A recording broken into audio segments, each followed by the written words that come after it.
안녕하십니까. 여론의 모든 것, 여론고수, 대한민국 최고의 데이터 분석 저널리즘 대기자 전문기자입니다. 홍희영님 기자와 함께합니다. 안녕하십니까. 네, 안녕하세요. 네, 저는 배종찬 인사이트K 연구소장입니다. 이태원 참사로 참 먹먹합니다. 앞으로 또 이태원 참사를 어떻게 수습하는지도 우리에게는 또 숙제가 될 것 같고요. 윤석열 대통령 또 여야 정치권도 어떻게든 이 문제를 또 잘 해결해서 대한민국이 한층 더 도약할 수 있는 계기가 마련되면 좋겠습니다.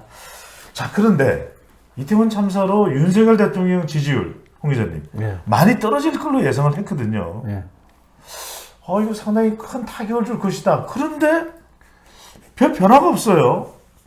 이게 무슨 몇 가지 이유가 있어 보이는데, 첫 번째는 지금 윤 대통령 지지율이 한 30% 중반부터 갤럽은 29%, 또 K스탯을 비롯한 4개 회사 30%. 네. 그러니까 이제 30% 안팎에서 이제 30%대 중반 이렇게 지금 나오고 있는데, 사실은 역대 대통령 초반 지금 한 6개월 정도 수준에서 보면 최저치죠. 네. 가장 낮은 수준인데, 제가 반복적으로 말씀드리지만 더 떨어질 게 없어요. 이 정도 사건이 터졌다고 해서, 굉장히 큰 사건이긴 하지만, 사실 세월호 때도 2014년 6월 달인가?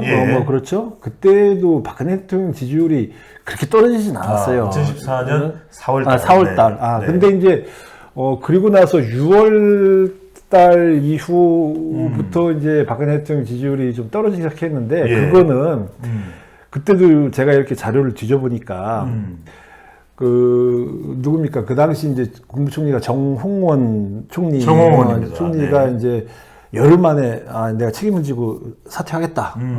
그리고 박근혜 대통령이 그거를 이제 수락을 했죠. 그런데 후임을 못 정했어요. 후임을 정하는데 안대희 전 대법관 낙마를 합니다. 그 다음에 문창극 또 낙마를 합니다. 중앙일보 주필 역사관 때문에 또 낙마를 합니다. 그러면서 정홍원 그 총리가 그만둔다고 하고서 거의 반년 이상 계속 그래서 불사조 총리다 이런 얘기도 그러면서 지지율이 떨어졌어요. 그러니까 이제 다시 말해서 이 사고에 대한 수습 국면에서 뭔가 매끄럽지 못했다.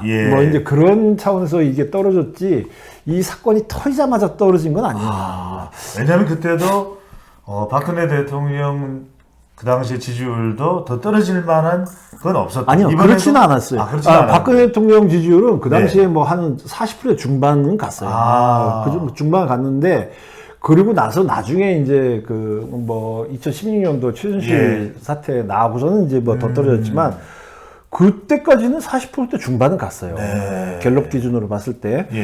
근데 이제 이번에는 윤석열 대통령은 워낙 지금 바닥이다. 바닥인 수준에서 더 떨어질 그건 없어 보이기도 하고, 두 번째는 이태원 참사와 관련해서 또 이제 분위기가 이게 꼭 대통령의 책임이냐, 또 이게 꼭 정부 여당의 책임이냐. 물론 정부 여당이 국민의 안전을 책임지는 무한 책임을 갖고 있는 것은 맞죠. 그거는 당연한 얘기고, 당연한 얘기인데, 그 부분에 대해서 지금 여러 가지 원인에 대한 콕 집어서 이건 윤석열 대통령 때문이야, 이런 여론의 흐름은 아니라는 말씀이신 거죠. 그러니까요. 박근혜 대통령 같은 경우에는 7시간이라고 하는 거에서 상당히 여러 가지 이제 공세가 있었죠. 근데 오히려 윤 대통령은 경찰 수뇌부보다 보고를 더 빨리 받았다. 그리고 이제 즉각도 이제 사고 수습에 대한 여러 가지 지시가 있었다. 그리고 상당히 기민했어요. 기민했어요. 그리고 이제 이 조문도 5차례나 연속적으로 가고 있고, 그런 부분에 대해서는 대통령의 책임이냐라고 하는 그런 부분에 대해서는 많은 사람들이 동의하지는 않은 것 같고, 그러니까 이제 물론 그것도 여야 지지층 간의 생각은 다르겠죠. 그리고 마지막 세 번째는 지금 애도기간이 일주일간의 애도기간에 북한이 얼마나 지금 탄도 미사일에다가 저기 이제 전투기 무력 시위에다가 뭐 심지어 서해 쪽으로 예. 북한이 웬만해서 서해 쪽으로는 잘 이 포사격을 안 해. 그게 민감하잖아요. 중국이 또 중국 있고. 쪽이기 네. 때문에 서해 쪽으로는 포사격 웬만해서는 안 했는데 이번에는 뭐 서해 쪽으로도 하고 뭐 예. 울릉도 쪽으로도 하고 동선을 안 가리네요. 뭐 NLL을 넘어서도 오고 뭐 예. 지금 매일같이 지금 난리가 났잖아요. 더군다나 또 애도 기간에 많은 국민들은 그 부분에 대해서 이거 지금 우리는 애도 기간에 지금 모든 국민들이 슬픔에 예. 빠져 있는데 이 자식들은 말이야 이게 뭐 하는 거냐. 오히려 이럴 때 플래그 잇 어라운드 이펙트라고 그렇죠. 해서 그렇죠. 대통령을 중심으로 해서 한미 동맹 연합 쪽으로 그렇죠. 더 여론이 뭉친다 이렇게 볼 수도 그렇죠. 있겠네요. 그러다 보니까 이제 저는 이제 떠받친다는 표현을 했는데 네. 이 떠받쳐주고 있는 것 같아요. 북한의 이제 도발이. 예. 그래서 그런 부분. 보수층에서는 오히려 미사일이 참사다. 그렇죠. 이렇게 보는 거네요. 그렇죠. 네. 그래서 뭐 이번에 보면은 이제 MBS 조사에서는 격주간 조사에서 2주 전에 비해서 36% 변화가 없고 갤럽 조사에서도 뭐 1%포인트 빠지긴 예. 했지만 이거는 뭐 이태원 참사에 대해서 대응을 잘하고 있다도 6% 긍정평가 이유가 있었습니다. 그렇죠. 예. 그리고 특히 이제 이태원 참사의 가장 중심에 있었던 이제 예. 20대 여론도 상당히 중요한데 네. 20대에서는 오히려 대통령 지지율이 올랐어요. 조금이라도 올랐습니다. 네. 뭐 15에서 18%가 올랐고 갤럽 조사에서도 13에서 16%로 올랐고 예. 이렇게 봤을 때는 이 이태원 참사에 대한 분노도 뭐 사실 이 분노의 방향이 어디로 갈지에 대해서는 뭐 좀 더 지켜봐야겠지만 자, 그럼 이 대목에서 그래도 우리가 따져보지 않을 수가 없는 것이 홍 기자님은 또 대한민국 40년의 데이터 분석에 촉을 가지고 계시기 때문에 자, 그렇다면 윤석열 대통령이 아니라면 그 책임의 향방 여론은 어디로 가고 있습니까? 1번 한덕수, 2번 이상민, 3번 박희영 용산구청장, 4번 오세훈 시장 어디입니까? 이게 저는 네. 1, 2, 3, 4번 중에 없다고 봐요. 그래요? 네. 그러니까 누구 하나라고 꼭 집을 수 없다고 봐요. 그리고 우리가 이제 이전부터 이제 여러 가지 참사 사건 재난 사건 이런 사건들이 있을 때마다 정치권 특히 이제 정치권을 중심으로 원인을 찾아야 되는데 범인만 찾고 있다. 원인을 찾아야 되는데 범인을 찾고 있다. 범인만 찾고 있다. 사실 범인 찾아갖고서는 이게 시스템이 해결이 안 돼요. 예. 원인을 찾아야 이 시스템적인 정비를 할 수가 있는 거지. 범인 한두 명 찾아갖고 희생양 삼았다. 그걸로 해서 분풀이 했다. 그 대표적인 게 세월호 아닙니까? 그 세월호 같은 경우에도 뭐 대통령을 중심으로 해서 뭐 이게 쭉 이제 공세가 강했지만 세월호 이후에 2014년 이후에 지금 이제 8년 동안 해상 재난 사고가 더 늘었어요. 그렇죠. 이게 지금 홍영민 기자의 데이터 분석입니다. 그렇죠. 오히려 뭐 조난 사상자는 거의 뭐 1만 몇천 명에서 2만 몇천 명으로 8년 동안 더 늘었어요. 그럼 그게 뭐를 뜻하냐? 우리가 세월호 사고 때 그런 얘기를 엄청나게 많이 했죠. 세월호 이전과 이후는 달라져야 된다. 그리고 우리나라 이제 뭐 재난 안전 사고에 대한 모든 시스템을 확 바꿔야 된다.